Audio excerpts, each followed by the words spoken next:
আসার পর আমাদের প্রথম কথা ছিল যে আমরা দিন বদলের পালা।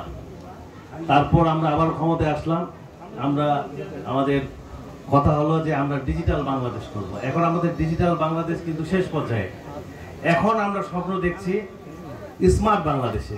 এই স্মার্ট বাংলাদেশের মূল কারিগর আমাদের মাননীয় প্রধানমন্ত্রী দেশরত্ন শেখ হাসিনার সুযোগ্য পুত্র আমাদের সচিব ওয়াজেদ জয় ভাই, এবং এই স্মার্ট বাংলাদেশের দায়িত্ব আমাদের পলক ভাইয়ের হাতে রয়েছে। এবং তিনি দায়িত্ব নিয়েই তিনি কিন্তু দীর্ঘদিন ধরে সারা বাংলাদেশের কিভাবে এই আইটি যে বিশেষ করে আইটি যে ট্রেনিং সেন্টার থেকে শুরু করে আরও ডিজিটাল থেকে স্মার্ট কিভাবে করা যায় সেই লক্ষ্যে তিনি কাজ করছেন।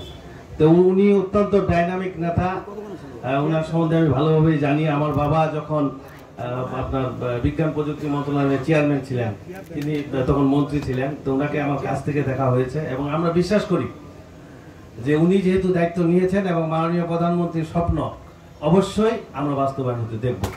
আমি পলক ভাই এখানে এসেছেন, আমি ওনাকে ধন্যবাদ জানিয়ে আমি আমার কথা শেষ করছি। ভালো থাকবেন। আসসালামু আলাইকুম। জয় বাংলা, জয় বঙ্গবন্ধু।